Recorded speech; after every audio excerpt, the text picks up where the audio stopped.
Kan apa kalimatku selanjutnya nih. Beatnya Ahmad Dhani dari Pupus, sebelum Pupus, Risalah Hati, Dua Sejoli. Pokoknya pop-popnya Ahmad Dhani itu pukulannya Bimo menurutku. Stylenya ya. Core-nya Beatles sebenarnya. Iya enggak? Makanya kamu habis ini pulang ini dengerin album itu. Aku harus belajar untuk bisa jadi seperti sekelas dia sih. Paling enggak Rich gitu. Markul berarti Ahmad Dhani. Berat ya ya. Ya tapi aku nggak pernah kepikiran untuk memanfaatkan itu seperti memanfaatkan gitu ya. Tapi tidak harus sih. Jadi ada kalanya yang kayak misalnya berkarya ya ngecat aja. Iya misalnya. Ini udah rolling tadi kan? Nanti kita harus Kita buka aja kalau gitu ya. Kita buka aja. Halo pemirsa TV One, kembali bersama podcast bareng orang hebat, ya kan? Itu namanya ya. Oke. Sama saya Zulfikri Putra Malawi yang akan ngomongin seputar perjalanan musik dari Vega Antares, salah satu sosok di balik banyaknya sosok orang-orang hebat di balik Dewa 19.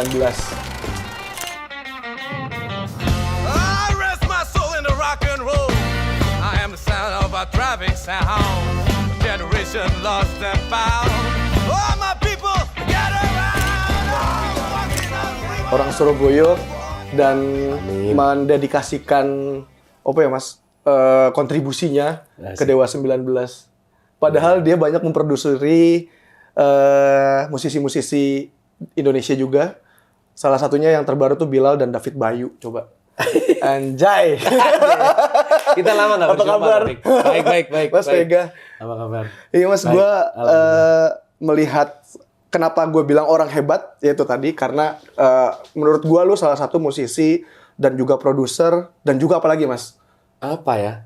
Songwriter boleh nggak? Songwriter, Karena aku suka, iya, songwriter. Aku suka ngarang lagu. Iya, Musisi. yang apa ya menurut gue nggak banyak orang yang tahu gitu sosoknya Vega selain yang mengikuti Fox tentunya. Kalau Fox Iya. pasti konco-konco Fox pasti tahu gitu siapa Vega Antares. Nggak banyak juga.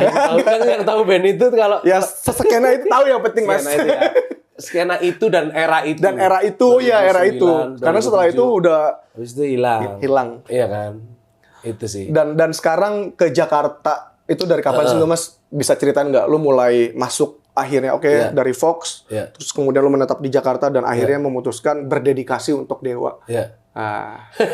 Jadi 2009 itu aku lulus kuliah dan sambil rekaman album kedua Fox sebenarnya. Makanya itu relate tadi sebenarnya sama Fox. Karena 2009 itu album kedua direkam di studionya Mas Haris Kaseli, Zik. Zik. Kamu ada di situ nggak? Panglima waktu itu Polim ya? ya? Iya. Nggak ada. Grup itu aja ya. Grup itu tahu. Iya ya. Iya. Karena waktu itu aku berjumpa dengan grupnya Mas Fikri ini ya kan. Masih nggak sama Siapa? Kuno? Kuno kini masih. Masih kan? Sekarang udah enggak. Oh Waktu sekarang itu udah ya. enggak. Jadi Sekarang gini. kami pernah berjumpa tuh dan mereka sedang rekaman sebuah soundtrack lah ya. Iya. Kuno kini. Nah itu direkam di situ 2009. Tapi aku sambil datang ke Jakarta mencari pekerjaan menghadap ke Ahmad Dhani. Jadi seorang lulusan psikologi yang yang mencari Banting pekerjaan, iya, lumayan banting setir karena kenapa bilang lumayan karena sebenarnya sebelum lulus itu memulai memasuki industri musik ini lewat Fox sebenarnya kan. Iya, betul. Ketika rekaman album pertama Fox di 2007 itu aku nggak tahu sama sekali tentang produksi musik sebenarnya. Tapi bikin demonya, terima kasih kepada Yosep Sudiro dan Wahyu Sudiro itu belajarlah DAW. Digital Audio Workstation. 2009 itu. 2007. Oh, 2007 sorry, 2006. Jadi Oh, pas di Fox-nya itu ya? bikin Fox pertama kali adalah 2006. Lalu bikin gig pertama menyanyikan lagu sendiri. Itu terima kasih juga sama Yosep Sudiro. Karena semangat apanya ya? Bikin band ini bukan membawakan lagu orang berlama-lama, tapi yuk ngarang lagu yuk gitu. Itu semangat songwriting itu dari Yosep sih. Dimana saat itu tahun 2000-an 6 itu tuh orang masih lebih sering suka nge-cover kan. saat itu. YouTube tapi masih belum kenceng ya. Belum di YouTube. Maksudnya kalau untuk Iya. manggung-manggung tuh kayaknya orang lebih pensi kan itu kan Iya.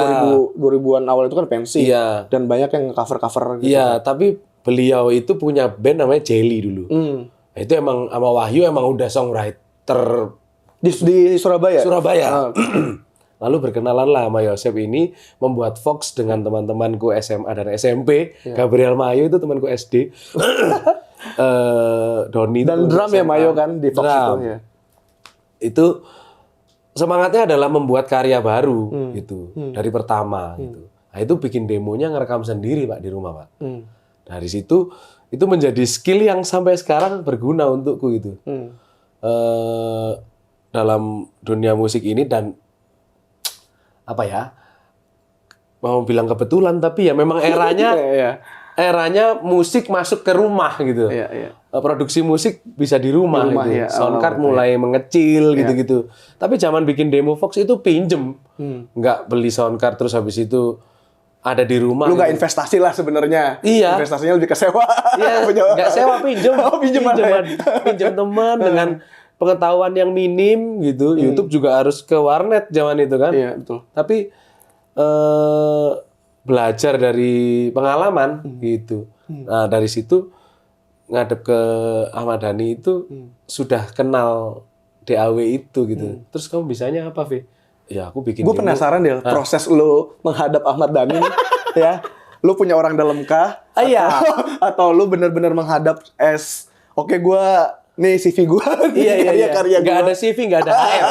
Oke. Nggak ada CV, nggak ada HR. Tapi koneksi. Koneksinya agak bareng-barengan tuh. Jadi Wahyu Sudiro udah di Jakarta duluan waktu itu. Wahyu Sudiro adalah adiknya Yosep ya. Itu akhirnya kalau teman-teman kenal ada nama grupnya The Moon. Itu sebenarnya solo projectnya dia yang ada di RCM duluan. Oke. Ketika dia rekaman itu, teman-teman Fox juga ikut nemenin dong Iya. di RCM. Iya. Saya masih di Surabaya sambil ngerjain skripsi dan sebagainya eranya. Lalu ada kesempatan untuk mengenal Ahmad Dhani di Surabaya justru bersama ayahku justru almarhum. Oh, malah bokap. Iya, jadi waktu itu acaranya di Surabaya di bawah Tugu Jalasweva Jayamahe itu Iya. di sebuah stasiun TV swasta itu kan. Iya. Itu ketemu di backstage karena bapakku waktu itu Angkatan Laut kan. Oh. Jadi ikutan nyanyi, Pak. Pamdal deh. Pamdalnya konser maksudnya. Iya. Jadi TV itu kan minjem venue ya kan. Iya. Minjem venue, beliau yang ngurusin karena waktu itu kira-kira dinasnya tentang penerangan Oh. atau aku lupa Iya. tentang apa. Tapi intinya bisa di backstage dan bisa mau lihat song list. Ada Aku Cinta Kau dan Dia. Itu lagu favorit lu. Kesukaannya dia. Oh, suka banget konser bokap. Kalau kesukaanku tentu dari SMP. Lagu Iya, itu tuh open mic apapun aku nyanyinya Nyanyi itu. soal itu. Oke. Tapi ketika ada The Rock, bapakku aware lagu itu gitu. Di acara apapun gitu tak iringin ya lagu itu gitu. Oh, suaranya nggak kalah, Pak. Nggak kalah sama Ahmad Dhani sama Baby Romeo. bahkan emang favoritnya itu Aku Cinta Kau dan Dia, Dea Lova. Oh. Lalu Buka Terakhir itu adalah lagu-lagu wajib dia itu. Iya. Nah malam itu terus duet Pak sama Ahmad Dhani di, Oh ya? Di stage? live TV Pak. Dan tanpa briefingan orang-orang broadcast tuh nggak ada yang tahu. Loh, sopo iki? Tiba-tiba muncul. Iya, tiba-tiba duet Oh, iya, gitu. iya. sama Ahmad Dhani. bapak-bapak berseragam. Iya. Jadi Ahmad Dhani tiba-tiba ada bapak-bapak berseragam itu ayahku. Jadi dia nggak tahu broadcast mic yang mana ya kan ngambil Iya. mic-nya Mita. Bukan nggak bunyi tapi Nggak masuk ke broadcast. masuk sih mungkin Oh, tapi kan kecil. as a backing Iya, vokal as a gitu backing kan vokal, ya iya. kan. Akhirnya Ahmad Dhani ngasih mic-nya dia. Iya. Itu bapakku terkesan, Mas Dhani ngasih mic-nya dia loh Bang katanya dia gitu. Waktu itu. Jadi di situ duet ada di YouTube-ku. Aku bukti siar kan aku punya tuh. Dikasih bokap kan. Dikasih bokap, ada dari penerangan lah. Dinas penerangan Dari aset TNI kan internal ya. ada. Dari aset internal. Aset-aset intel. Iya, Diturun enggak kalau- gitu juga. Tapi kan masih ada Iya, bukti iya. siar gitu kan. Iya, iya. Mau dong tak upload di YouTube. Itu. Ah. Dari situ sebenarnya. Lalu akhirnya ada kenalan dua pintu ini Iya, kan. iya, iya. Lalu ketika itu setelah aku nge-share itu sebelum aku terus skripsiku itu tentang pembajakan.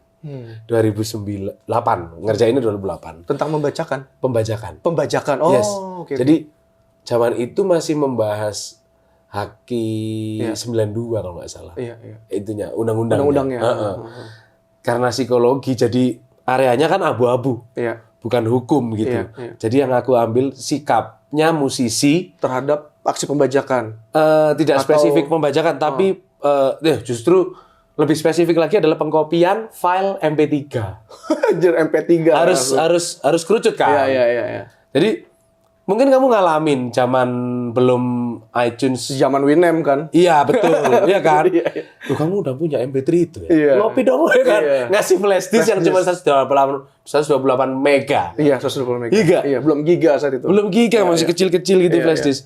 Nah, aku tuh berangkat mengerjakan itu tuh karena aku sebulan ngerekam Vox, begitu udah jadi CD, di-rip di rumah, teman-teman tinggal ngopi. Kok enak udah kan? Nah, itu dari situ aku lalu responden angketku adalah musisi-musisi yang udah pernah terpublish. Salah satunya Dewa. Karena Jadi punya responden. kenalan. Iya. Karena kenal. Jadi waktu itu White Shoes, Adams, karena teman-teman di Aksara waktu itu kan. Iya, Fox di Aksara ya waktu Iya. masuknya. Lalu si Lawn Seven kirim pakai pos, Naif kirim pakai pos gitu-gitu.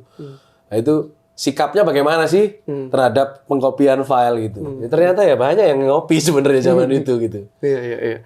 Dan akhirnya lu ketemu masuk ke Dewanya gara-gara itu kemudian Mas Dhani bisa terimpresi sama lu tuh karena apa? Wadaw, impresi pun sampai sekarang mungkin nggak terlalu impres ya. Cuman Gak mungkin lah kalau nggak impress nggak mungkin lu bertahan sampai sekarang, gila. Iya. Tapi ya enggak lah. Karena beliau tahu aku main gitar dan aku akhirnya menjadi staff di dapur musiknya. Ngopret Awalnya rekaman aku juga gitu operet. ya. Oh, justru awalnya 2009 tuh ya? aku operet di dapurnya. Tapi tanpa bekal apapun aku nggak mau. Karena aku sekolahnya bukan itu. Iya, Aku mencari bekal pendidikan waktu itu. Aku ambil kursus 9 bulan kelas 3 bulan Sound. praktek gitu, sound engineer, basic ada di Kelapa Gading, namanya LPDK, Lembaga Pendidikan David Klein. Itu dalam setahun pertama itu aku sambil kursus ke sana. Jadi sambil ngopret, sambil juga upgrade skill di sana. Iya, nambah ilmu, Ilmu, gitu. Jadi Ahmad Dhani tahu aku sekolah di situ. Jadi aku bilang, Mas, tapi setahun ini aku kursus dulu di sana ya gitu. Buat nambahi ilmunya aja. Oh ya boleh gitu. Tapi saat lu keterima kan lu pasti udah sebagai fans kan. Salah Dewa yang tidak terdaftar. Dewa yang tidak terdaftar anggota ya. Iya, terdaftar kartunya anggota itu nggak ada. Cuman katam dari kecil emang gitu, dari Ahmad Band dari sebelumnya. Itu kan jadi satu mimpi menurut gua, ya kayak gue juga pernah mengalami gitu saat gue suka T5, tiba-tiba ngeband sama gitarisnya T5, ngeband sama vokalisnya T5 kayak gitu-gitu kan, terpapar gitu di saat fase tertentu. Nah, ini gue pengen tahu saat itu lu ada kesempatan untuk menggapai itu gitu Mas, satu mimpi atau satu impian yang nggak kebayang nih akhirnya bisa kerja gitu. Dan apakah itu jadi hal yang terkuat lu akhirnya berdedikasi dengan RCM gitu? Oh. Aku tidak Karena kan banyak pilihan untuk di industri musik ini, lu banyak pilihan untuk masuk ke production yang lain-lain kan. Waktu itu aku tidak ada pilihan sih. Oh gitu, malah ada pilihan. Iya. Karena ya waktu itu lulusan yang tidak ada bekal Kepermusikannya. Iya kan. Itu terus kemudian adanya gerbang ini gitu. Adanya gerbang ini dan aku ngefans-nya luar biasa gitu sama Ahmad Dhani gitu kan waktu itu. Kok waktu itu sampai sekarang juga masih sangat ngefans gitu kan. Lalu ada kesempatan yang seperti itu dengan pekerjaan yang aku sanggup mengerjakannya. Ya aku kerjakan, aku jalani hingga akhirnya dari yang tadinya di dapur kemudian di dalam dapur itu aku pun performing sebenarnya kan. Aku rekaman dan sebagainya. Dari mulai album yang Triad itu aku ngisi ritme dan akustik gitu. Jadi dan di Triad lu udah mulai masuk main juga kan? nah, mulai tuh pertama piano, Iya. pura-pura piano, Pura-pura ya kan? piano. Karena acara TV pagi itu kan. Iya, benar, Ya acara kan, TV pura-pura piano, kemudian sampai ngarang lagu. Aku kalau ada demo yang kira-kira Ahmad Dhani cocok, atau akan suka gitu. Iya. Lu propose. Iya, aku memperdengarkan Mas aku punya lagu baru gitu. Didengerin waktu itu. Yang akhirnya itu adalah lagu pertama ciptaanku sendiri yang dipublish nasional, Triad tuh Ahmad Dhani menyanyikan Aku Milikmu 2. Itu ciptaanku. Kenapa aku kasih 2? Karena temanya Aku Milikmu, tapi Dewa punya Aku Milikmu yang pertama. Iya, iya. Maka yang ini aku kasih Aku Milikmu 2 sebagai gimmick. Tapi dia yang nyanyi gitu. Itu hingga akhirnya dipercaya juga, maksudnya diterima gitu Diterima, iya. untuk menciptakan lagu untuk dia seorang pencipta lagu loh. Iya. Yang mana yang namanya pencipta lagu kan pasti punya ego tersendiri. Gue nggak Iya. mau nih ada intervensi dari pihak lain untuk Iya. kontribusi lagu gitu. Bener. Nah itu gimana lu meyakinkan dia akhirnya kok Dhani mau nih gitu? Aku nggak tahu gimana Semesta meyakinkannya. mendukung aja deh. udah. Tapi aku play, habis itu aku kira akan dilempar ke misalnya untuk Al misalnya. Iya, Waktu iya. itu belum. Iya, iya. Karena habis untuk itu artis RCM yang lain gitu iya lah ya. misalnya. Karena habis itu ada sih laguku juga yang dia nyanyi. Di bawah Al. Iya. Setelah lagu ini berhasil dia nyanyiin gitu. Tapi ketika mendengar, ya aku yang nyanyi gitu. Loh, oh ya siap gitu. Ya saya teh vokal gitu. Wih, wow gitu pertama kali ya begitu. Wah sedap gitu. Akhirnya ya berikutnya pede. Mas aku nak lagu. Sampai sing nyanyi tak gitu. Langsung todong aja udah. Iya. Anjir. Gitu sih. Ada perasaan apa sih Mas? Gue pengen tahu ketika lu berhasil dengan hal itu kayak senang yang seperti apa gitu. Kalau lu gambarin, lu kan psikolog nih. Ya. Lu kan kalau mendeskripsikan perasaan walaupun sulit gitu ya. Iya. Pengen tahu aja sih dari seorang Vega Antares gitu ya.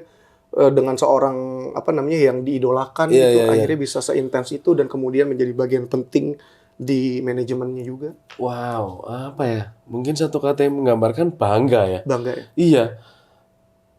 Bangga yang luar biasa sih. Maksudku aku ada tercantum namaku gitu. di kredit Ketika lagi title-nya. ciu gitu kan. Iya. Gitu kan. Vega Antares gitu. Terus pertama kali tercantum juga di cover. Iya. Ya kan zaman cover masih ada tuh. Iya. Lalu kemudian terlibat juga di Mahadewa. Iya.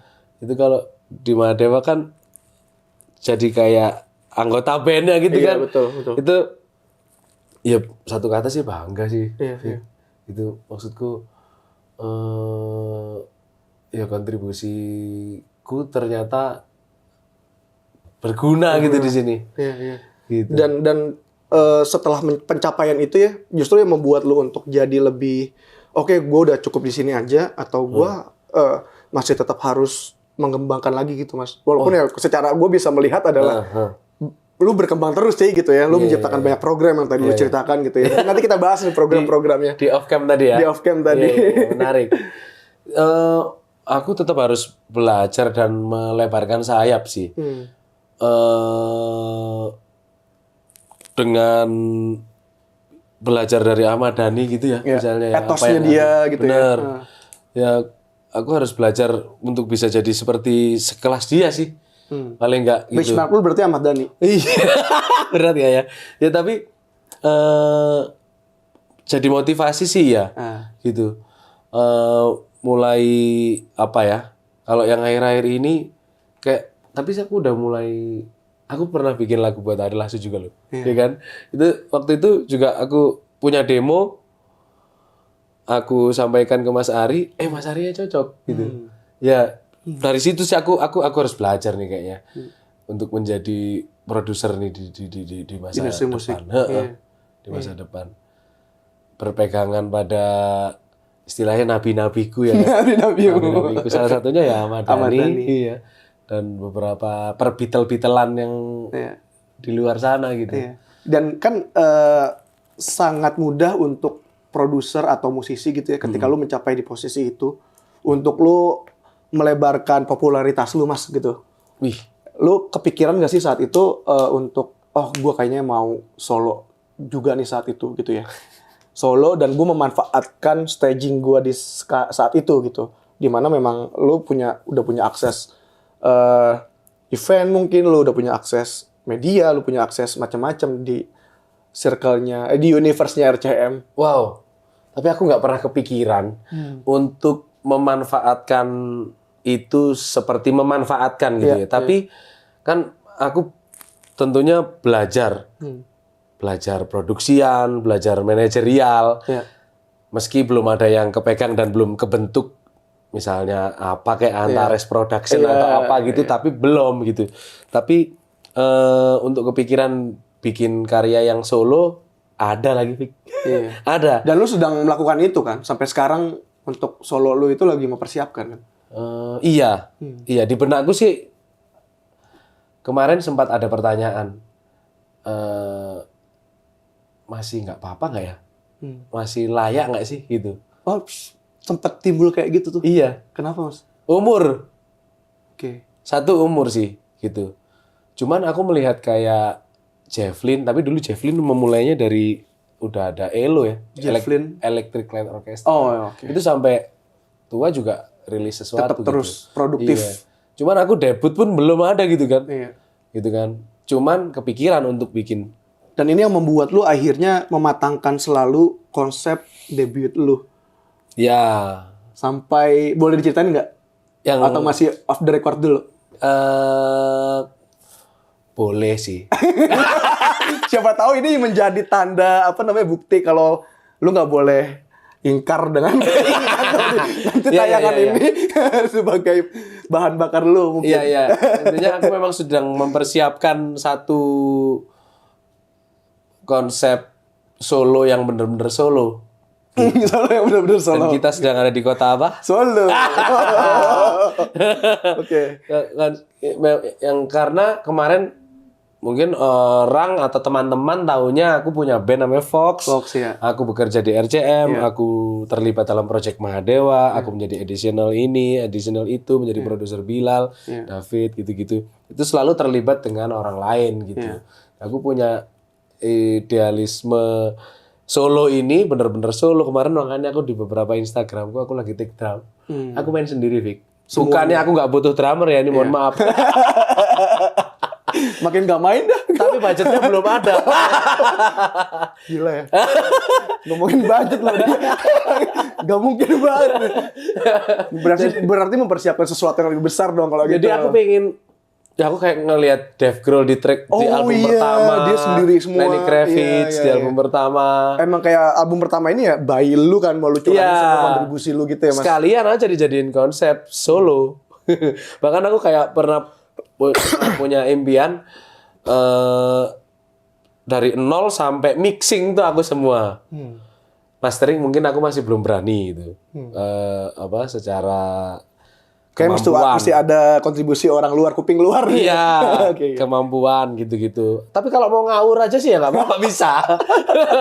Tapi mungkin pengen yang pakai yang di luar misalnya atau pakai mungkin Mas Indra Q ya kan, Mas Indra Q dan mastering gitu kan, atau Mas Ryan gitu-gitu. Itu tanggamu Mas Ryan ya. Ya kan? Itu kan. Nah, itu kemarin di zaman pandemi itu aku jadi teringat sama Bani, sama Mas Adrian, itu kami sempat membuat Project itu ya. Iya. Apa sih kumis? Bukan ya? Bukan dong. Kalau kumis-kumis adalah rubrikku Rubrik di sendiri YouTube ya kan. Tapi kalau yang sama Bani sama Adrian ini yang udah dapat brand sponsor. Answer Project.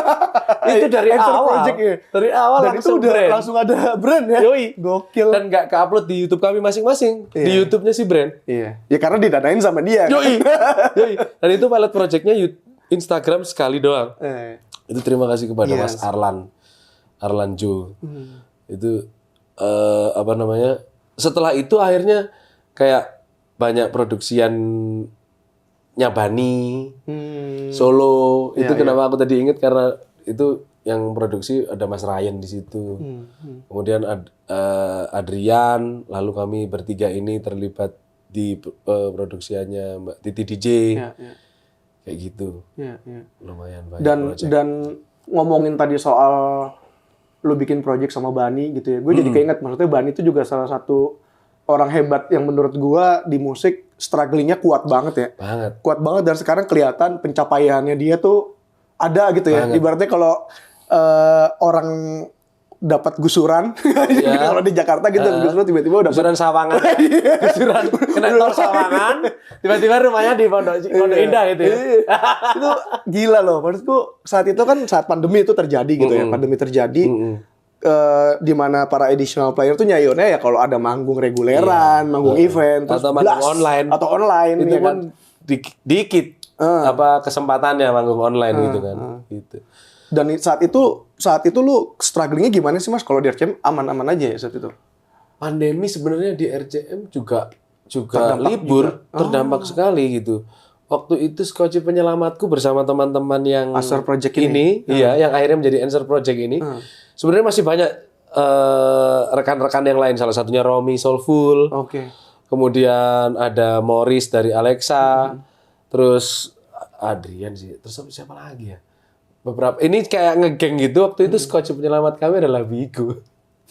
Bigo Live. Bigo Live, aplikasi itu.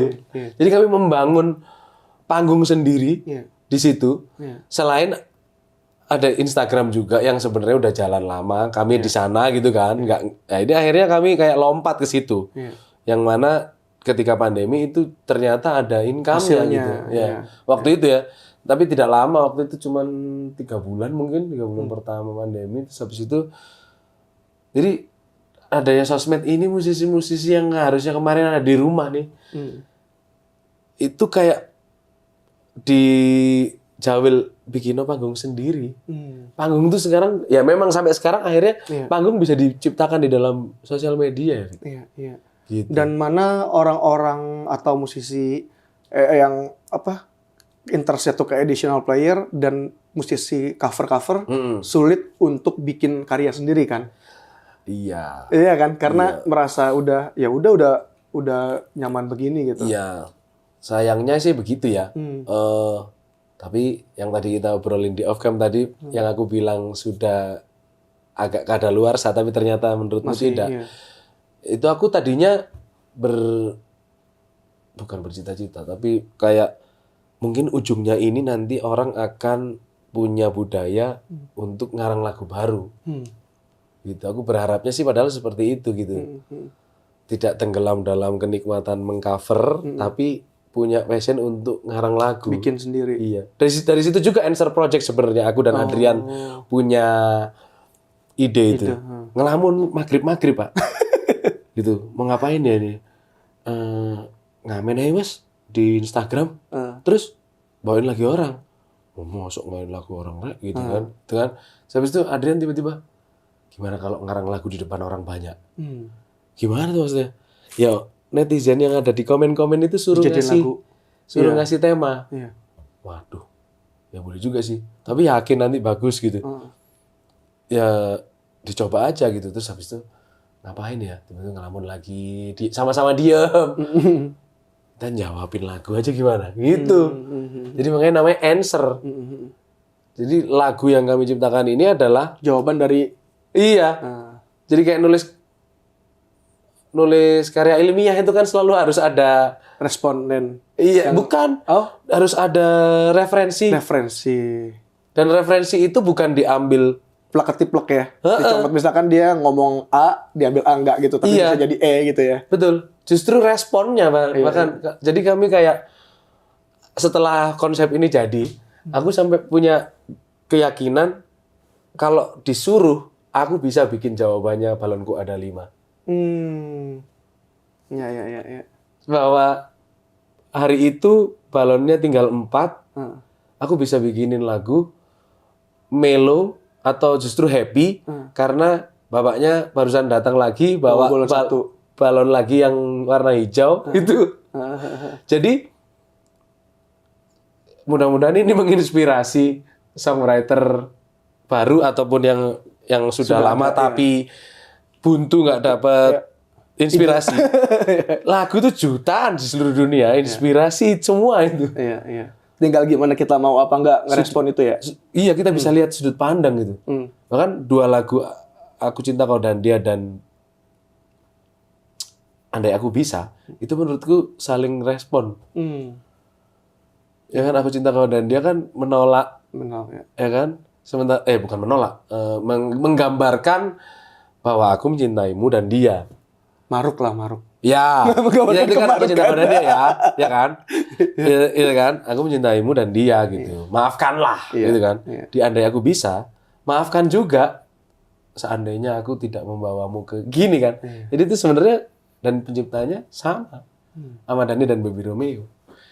Nah, itu jadi konsep kan, maksudnya jadikan pegangan gitu. Iya. Itu yang dilakukan. Bahwa lagu tuh ya sama kayak konten juga ya, bisa banyak turunannya. Bener. Asalkan ngobrolnya ada sudut pandang Iya. yang diambil ya. Iya benar. Itu diaplikasikan ke dalam menulisan lagu. Laguku ya nggak banyak juga sih sebenarnya. Tapi paling nggak seperti itu bisa jadi cara. Iya. Tapi lo sebagai songwriter nih merespon kondisi saat ini ya. Kemarin kabar dari Mas Is gitu ya, komplain kalau gaji cover tuh lebih gede. Terus bagaimana juga tanggapan lu kayak ya lagu kan juga buat hiburan. Ini kan kompleksitasnya tinggi banget nih, sebuah karya diperdebatkan oleh oleh pencipta lagu gitu ya. Yang kayak gitu-gitu tuh lu meresponnya seperti apa sih Mas? Itu apakah jadi sesuatu yang kok kayak gini sih teman-teman, atau justru malah wah ini bagus nih, jadi ada spirit untuk orang lebih bisa berkarya sendiri? Aku sih melihatnya tetap ke yang optimis bahwa mestinya yang berkarya ini tetap berkarya ke membuat lagu yang sebagus-bagusnya sih sebenarnya. Kalau ternyata respon pemirsa lebih suka dinyanyiin sama Siapa? Yang penyanyi lainnya, ya memang mungkin rezekinya dia di situ gitu. Tapi pencipta lagu yang sudah bikin lagu susah-susah tapi ternyata responnya segitu ya porsinya dia di situ gitu. Maka daripada mengeluhkan itu, mendingan ngarang lagu baru lagi yang mungkin bisa lebih menghidupi, dan lebih fly lagi. Tapi mungkin gitu kan, nggak ada yang bisa tahu formulanya kan. Aku tadi memberitahu bagaimana caranya formula menulis lagu, tapi itu belum tentu hits, gitu kan. Dan banyak kan ketika masuk ke industri, tantangannya adalah penulis lagu tuh diharapkan membuat lagu yang hits. Pasti dong kalau lu masuk ke kayak di RCM gitu pasti ada KPI gitu kan. Bahasa sekarang ya KPI-nya. Kira-kira nih jebol ke pendengar atau enggak atau gimana? Oh iya juga. Itu lu mikirin juga nggak sih, atau memang sebenarnya kalau urusannya karya lu nggak bisa pakai KPI itu gitu? Karena ini taste kan. Perlu sih karena untuk mengevaluasi karya lu sendiri. Iya. Dan untuk memproduksi kan butuh modal juga. Maka perlu dipikirkan juga. Aku juga memikirin sih, kayak misalnya dengerin lagu orang, wah ini produksinya hook semua ya, gitu. Refnya hook banget ya, gitu. Kayak kemarin habis nonton The Strokes tuh, ternyata The Strokes tuh jago ngarang lagu yang hook. Iya, refnya kayak gitu-gitu. Oh ini perlu dipelajari kayak gini nih, gitu. Menarik aja gitu, tapi tidak harus sih. Jadi ada kalanya yang kayak misalnya berkarya ya ngecat aja. Misalnya. Gitu, keluarnya aja. Aku yakin apa yang dikeluarin sama kita asal apa adanya. Kalau ternyata belum fly, istilah benar ya. Belum fly sekarang, bisa di-fly-kan oleh orang lain. Atau dengan orang lain ya. Oleh orang lain. Atau diri sendiri juga bisa sih, kayak contoh kasus yang paling ini ciptaan Denny Casmala yang membutuhkan 17 tahun untuk naik lagi lagunya Mbak Resa. Iya kan? Waktu itu sih ya cukup naik, tapi sekarang naiknya luar biasa 2018 ya kan. Dan orang juga nggak tahu ternyata itu lagu ciptaannya Mas Dencas gitu ya. Iya Gono. Jadi nggak harus lagu pertama terus tiba-tiba harus booming gitu. Dan bukan tugas sebagai pencipta lagu juga untuk memikirkan itu sebenarnya. Iya kan? Ketika menciptakan sih boleh aja. Cuman dalam koridor menghitung aja kan sebenarnya. Dalam koridor mengkalkulasikan aja gitu kan. Menebak-nebak. Iya. Cuman yang mengeksploitasi ya harus ada pihak lain. Lalu semuanya diserahkan pada pendengar gitu kan, suka atau enggak, dipakai di TikTok apa enggak, itu kan sekarang acuannya udah gitu ya. iya kan, itu aku juga Seberapa aware banyak sih soal dipakai itu. ya.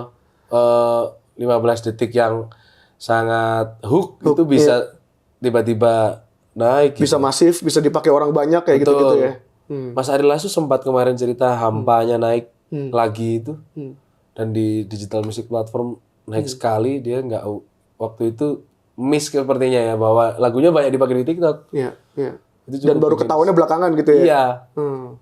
Mau Dan cerita. ngomongin hal itu kan sekarang di era digital ini apa ya istilahnya tuh ranjau-ranjaunya tuh banyak banget ya. Kalau kita nggak paham ya kecebur dan kita udah nggak tahu lagi nih gitu, ini lagu nggak bisa dimonetize atau ini lagu ternyata udah dipakai orang, udah di istilahnya hak ciptanya didaftarin sama orang gitu. Tuh, kayak gitu-gitu gimana sih Mas, lu sebagai pencipta lagu ada kekhawatiran nggak sih Mas? Iya. Keceburnya itu gimana ya?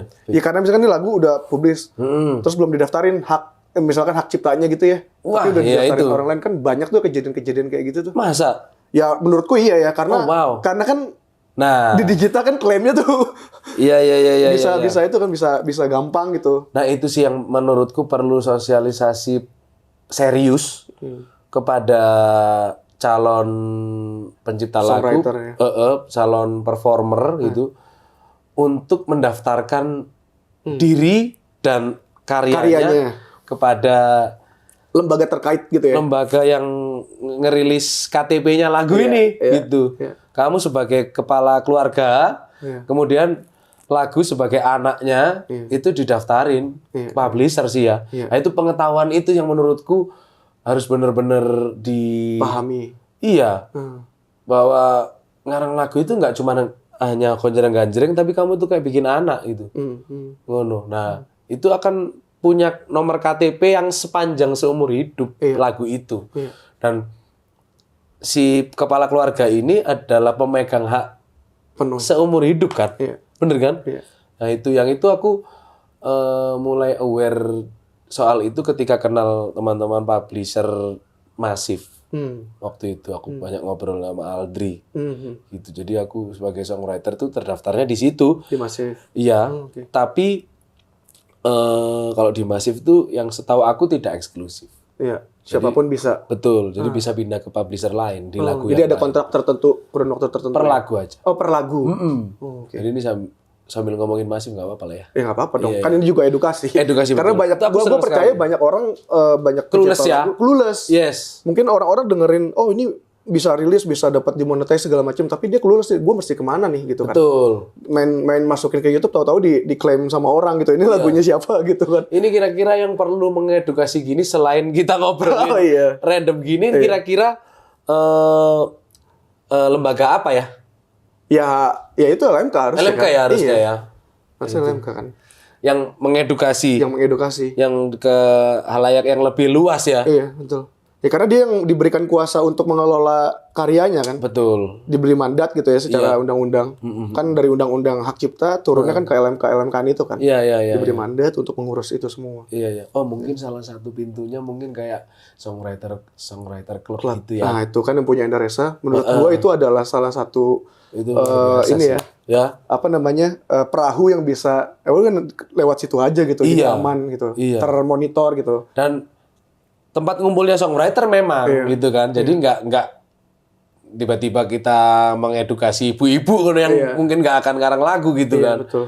Ngono. Itu keren sih. Salam buat Mbak Enda. Earhouse. Earhouse. Dan Pamulang, Bos. Asik. Tangsel Pride. Tangsel Pride. Dan memang di Tangsel tuh banyak banget ya musisi Kebetulan pencipta ya. lagu, Nggak tahu kebetulan kenapa ya. gitu. Aku juga- Secara demografis tuh kayaknya ya wilayah Bintaro, Pamulang, Pondok Cabe. Iya. Kayaknya tuh jarang-jarang. Salah satu yang bikin aku berteman banyak sama gitaris di Jakarta ya. Gara-gara demografi itu ya. Dulu ada sebuah gitaris Tangerang Selatan, men, grup Iya, WhatsApp. iya. Itu Mas Taras yang ngajak aku waktu itu. Taras Tabu dulu ya. Iya, dan yang di The Rock juga kan, Triad. Iya. Itu, ayo ikut ada grup WhatsApp-nya. Wih, apa ini? Wow, ada waktu itu ada Mas Bujana tuh masuk. Gokil, ada Tepi ya kan. Sangar dari situ pergaulan pergitaran tuh. Iya. Tangerang Selatan gokil. Tapi di pertemanan pencipta lagu dan musisi itu sebenarnya aware nggak sih Mas dengan ya ini pengalaman lo aja ya. aware dengan hal-hal kayak gitu nggak sih? Publishing. Dengan publishing, dengan hak yang harus didaftarkan, dengan segala sesuatu yang berkaitan sama karya, kepemilikan karya gitu. Sebenarnya aware nggak sih? Kalau teman-temanku sih iya ya. Maksudnya Di circle kamu semua, aware ya? Karena alhamdulillah memang sih. profesional semua ya, Iya. kebanyakan ya. Yang terdekat itu setiap ada sebuah karya gitu misalnya yang tidak dinaungi sebuah label atau lembaga gitu. Publisher. Ini publishernya lewat apa? Udah pada aware sih. Hmm. Nah, aku masif juga sih kayaknya. Kayak kata aku kayaknya bahkan ada yang Aquarius tiba-tiba gitu apa namanya pustaka gitu kan. Mesti kalau enggak bisa self publish kan juga kan kayak gitu, terus ngupload sendiri ke agregator. Nah, langkah-langkah yang seperti itu tuh banyak yang ternyata kelulus lagi loh. Ya kan, aku punya karya nih Mas, gimana ya laguku lewat apa ya gitu. Gitu. Padahal ya lu tinggal cari tahu di Google sebenarnya gitu, tapi tetap aja clueless ya. Nah, mungkin seperti komen netizen nggak bisa bahasa Inggris. Ternyata hal-hal fundamental justru ya. Misalnya tuh malas, ya kan? Malas ribet, anjir itu musisi dia. itu. Iya kan? Malas ribet. Gimana gitu ya. Iya. Ya paling enggak mencari orang yang bisa ngurusin sih. Iya. Sebenarnya aku tuh ada rilisan solo loh sebenarnya. Udah ada 2 lagu. Dan itu aku nggak ngupload sendiri, nggak nyari agregator sendiri. Tapi lewat seseorang. Jadi ada Mas Boyke adalah manajernya Alexa. Dia waktu itu membuat sub agregatornya Believe untuk ngupload Alexa. Untuk ke Believe-nya. Iya, Alexa waktu itu anniversary. Di situ juga ada aku, ada featuring aku main live di situ. Dan itu manggung live lalu dialbumin. Nah, habis itu aku punya karya Terlalu Rindu 1 dan 2 ini.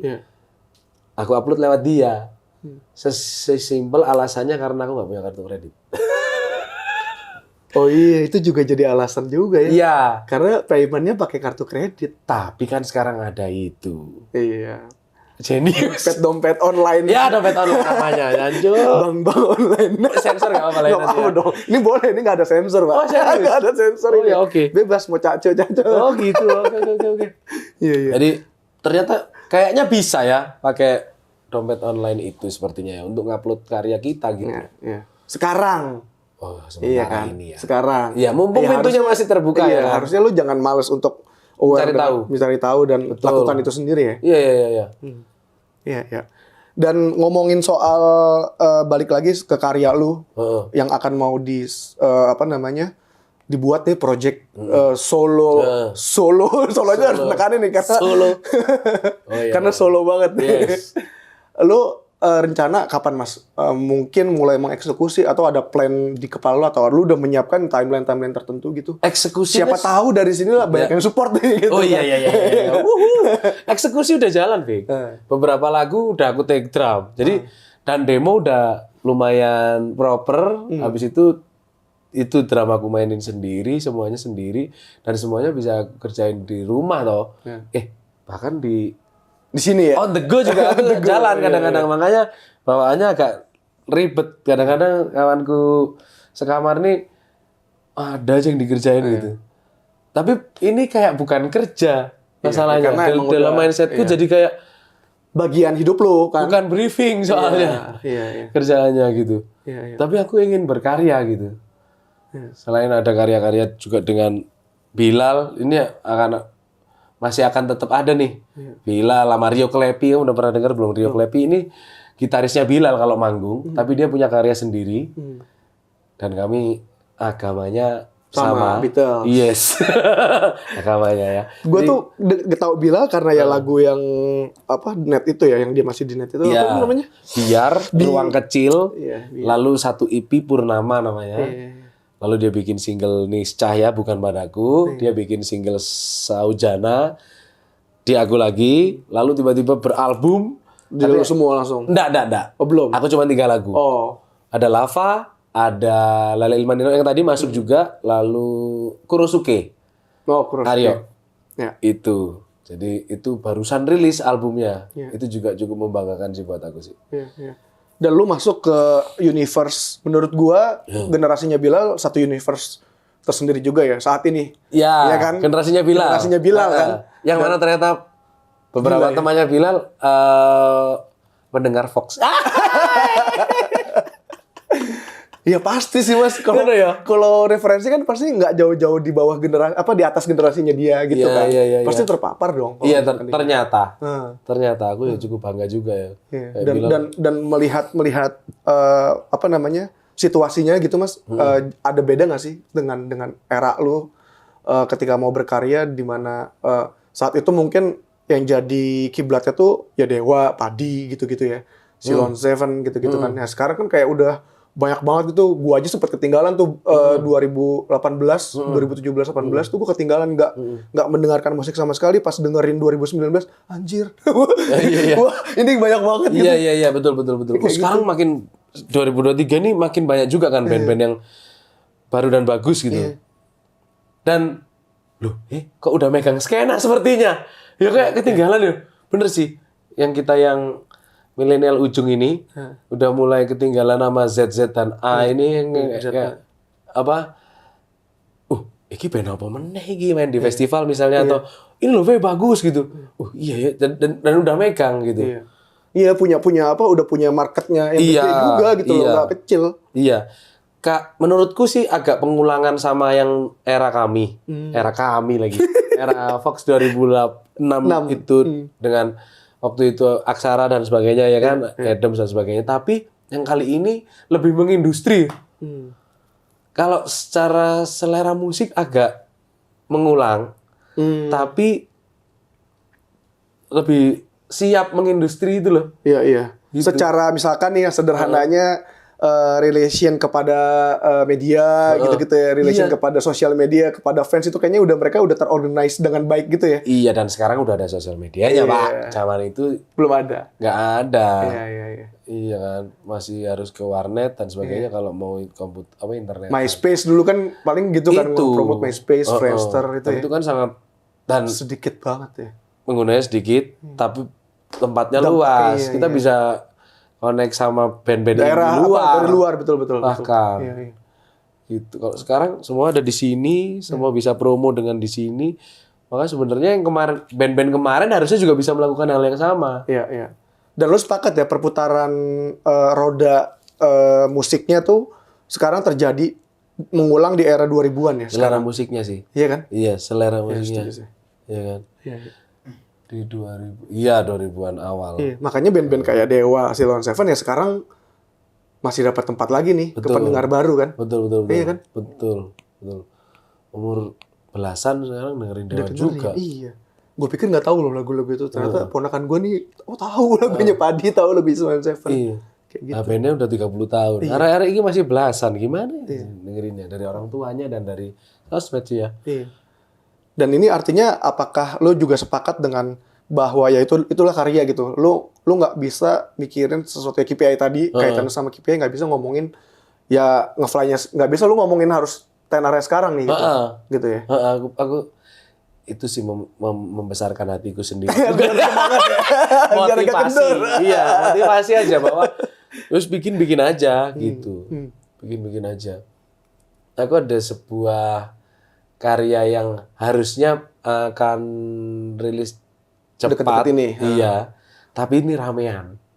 Jadi yang ngarang pencipta lagunya aku dan Bani.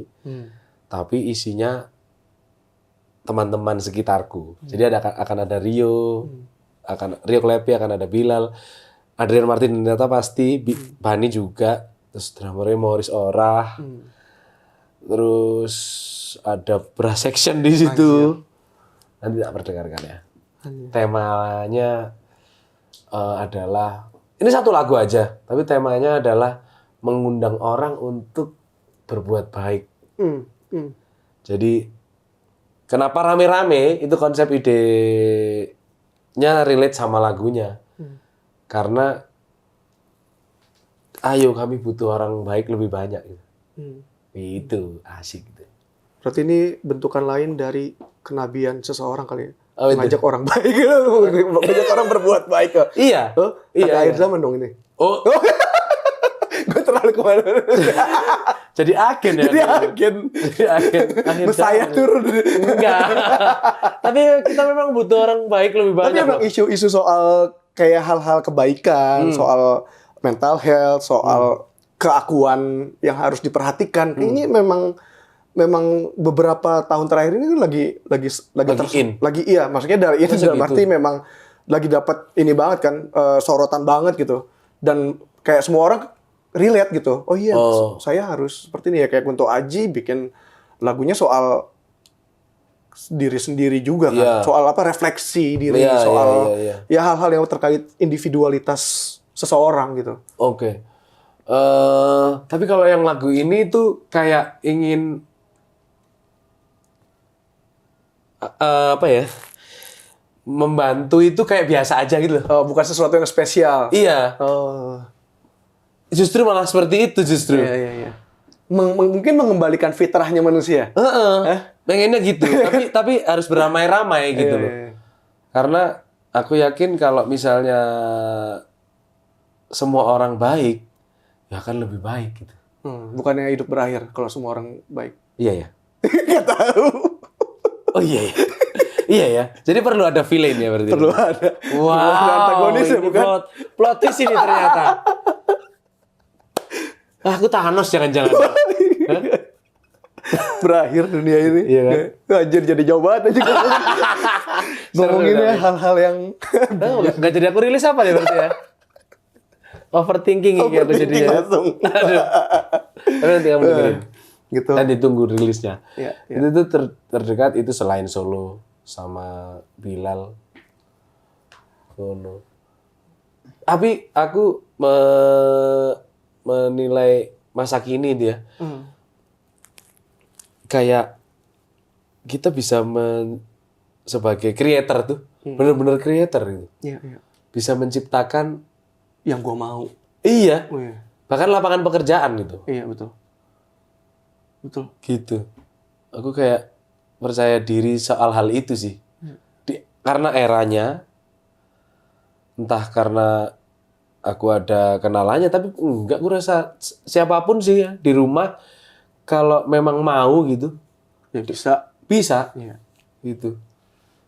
Banyak sih piranti-piranti yang dibutuhkan gitu. Tapi seminimal mungkin ponsel lah ya. Iya. Itu bikin Bisa bikin karya bisa langsung. apapun gitu. Iya. Ya bentukannya sekarang mungkin karena fasilitasnya udah mudah kayak gitu kali ya. Jadi nggak ada alasan lagi lu buat nggak bikin karya kan, sebenarnya sederhananya kayak gitu kan. Bener. Iya kan? Bener. Kalau dulu mungkin effortnya gede gitu. Lu Iya. rekaman mesti Studio, sewa, ini dan sebagainya. Iya. Terus lu dagangin lagunya juga mesti ke publisher yang gede-gede gitu kan. Istilahnya belum ada yang bisa ngerilis gitu kan. Sekarang ponsel, ya nggak ada yang nggak punya ponsel kan. Paling nggak kalau misalnya nggak punya ponsel ya pinjem temennya ya. Iya. Gitu. Tapi lu optimis gak kalau di Indonesia sendiri secara market nih musik yang diciptakan itu bisa diterima gitu ya sekarang gitu? Karena dulu mungkin mikirnya nggak pede untuk dijual, nggak pede untuk takut nggak diterima. Kan dulu ada istilahnya, lu harus ngepop dong, lu harus industri banget dong. Sekarang kan kalau kita dengerin variasinya tuh banyak banget, tapi ada marketnya tuh juga banyak gitu. Iya. Iya kan? Karena kembali lagi kepada pergawaian ini. Pergawaian. Tadi. Iya. Bahwa yang bikin kan pakai itu, Iya. yang nonton juga pakai itu. Jadi semuanya punya gitu loh. Jadi kamu lempar aja, bikin karya apa aja gitu. Kalaupun ada pengetahuan soal apa lagi? Soal bagaimana formula Marketingnya lah gitu ya. Formula untuk menjualnya, bahkan formula untuk membuat kontennya. membuatnya. Iya. Ada kan formulanya kan, hooknya lah, apa secara musikal kan. Tapi menurutku keluarin aja. Dan nanti orang akan menerima seperti apa ya terserah gitu. Udah angkat tangan gitu. Harapan apa, Fer? Apa Mas Vega? Sebagai lu individual, lu punya harapan apa lagi di musik gitu ya? Dan lu sebagai individual untuk berkontribusi di industri musik. Harapanku tadi kira-kira sudah sempat terpikirkan tadi adalah dengan apa ekosistem yang Lebih fogging baik ya? tadi, Iya, yang ke fog tadi Yang ke fog soal tadi, ya. soal apa sih mau hak cipta tadi. Hak cipta. Itu aku sih cita-citanya adalah di ujung pelangi ini itu adalah orang-orang akan berbudaya untuk membuat karya baru yang mari kita bersaing untuk membuat karya yang baru saja gitu loh. Maka orang akan punya pilihan katalog lagu yang baru-baru gitu. Iya, iya. Jadi bersaing secara sehat gitu ya. Iya, maksudku polemik yang Ada nggak usah dijadiin ini ya. kamu jangan dengerin jangan bawain laguku dong gini. Lah yang nggak dibolehin bawain lagu, yang ngarang lagu baru aja. Iya. Ngono. Iya. Yang udah lewat ya wes gitu. Iya. Itu kan proses ya. Proses. Iya. Kalau nggak kayak gitu kita juga nggak aware kan. Iya. Terhadap isu kayak gitu ya. Yang ngarang lagu baru aja gitu. Harapanku kalau cita-citaku ya akan membuat karya, tentu yang kita bicarakan dari tadi itu, terus kemudian akan bekerja bersama orang-orang yang aku selama ini idolakan lagi misalnya gitu. Sama kalau ada kesempatan sih ketemu Paul McCartney gitu, kerja bersama gitu misalnya ya kan, sebelum dia Sebelum ajal menjemput. tapi itu namanya juga impian ya kan, gitu kan. Tapi berkarya sih, aku akan tetap selalu berkarya, mengeluarkan isi otakku sih. Gitu, ada beberapa pelor lah untuk Tembakan. Yes. Oke. Sukses buat Mas Vega Antares. Terima kasih. Terima kasih teman-teman. Iya. Semangar iki. Potong aja lah ya. Enggak, ini glotor dong. Glotor ya? Iya. Keren. Terima kasih teman-teman pemirsa TV One sudah menyaksikan dan mendengarkan podcast Bareng Orang Hebat bersama Vega Antares, orang hebat. BOH. BOH. Terima kasih sudah menganggap Sampai jumpa di episode selanjutnya dengan narasumber yang tentu seru-seru lagi. Saya Zulfikri Putra Malawi pamit. Selamat sampai jumpa. Thank you, Mas V. Sama-sama, Vic. Gokil.